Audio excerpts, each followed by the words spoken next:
सभी से निवेदन है, राष्ट्रीय ध्वज का सम्मान सुनिश्चित करें। आपके हाथ में देश का सम्मान, देश की आन बान शान राष्ट्रीय ध्वज तिरंगा है। यहाँ देखने को मिल रहा है कई लोग राष्ट्रीय ध्वज उल्टा पकड़े हुए हैं और ध्वज को जमीन, फर्श, कीचड़ या पानी से छूने नहीं देंगे। राष्ट्रीय जनता दल यानी आरजेडी के द्वारा आज राजभवन मार्च निकाला गया है और देखिए इसमें तेजस्वी यादव खुद शामिल होंगे।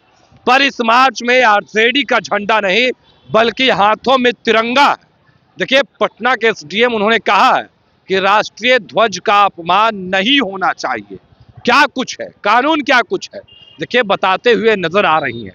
तमाम जो आरजेडी के नेता हैं, कार्यकर्ता हैं, उनके हाथ में तिरंगा है और तिरंगा को अपमानित नहीं करना है। ना तो इस पर किसी तरीके का नारा और स्लोगन लिखना है, ना ही इस पर फोटो चिपकाना।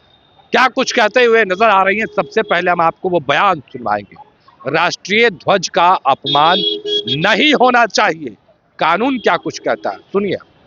आप सभी से निवेदन है, राष्ट्रीय ध्वज का सम्मान सुनिश्चित करें। आपके हाथ में देश का सम्मान, देश की आन बान शान राष्ट्रीय ध्वज तिरंगा है। कोई भी राष्ट्रीय ध्वज का अपमान न करे। आप सभी राष्ट्रीय ध्वज को सीधा पकड़े। यहाँ देखने को मिल रहा है कई लोग राष्ट्रीय ध्वज उल्टा पकड़े हुए हैं। राष्ट्रीय गौरव अपमान निवारण अधिनियम 1971 के तहत राष्ट्रीय ध्वज का अपमान करना अवैधानिक है, दंडनीय है। आप सभी से निवेदन है, राष्ट्रीय ध्वज को सम्मान सहित ऊपर उठाकर रखें। किसी भी स्थिति में उसे जमीन पर, पानी में, कीचड़ में ना छूने दें। रैली समाप्त होने के बाद सभी राष्ट्रीय ध्वज को ससम्मान एक जगह एकत्रित करेंगे। आप सभी से निवेदन है, ध्वज को सीधा पकड़े। केसरिया पट्टी सदैव शीर्ष की ओर होनी चाहिए। राष्ट्रीय ध्वज के ऊपर किसी भी प्रकार का राजनीतिक चिन्ह चिपकाना या राष्ट्रीय ध्वज के ऊपर कुछ भी लिखना दंडनीय अपराध है। आप सभी से निवेदन है, राष्ट्रीय ध्वज का सम्मान सुनिश्चित करें। सीधा रखेंगे।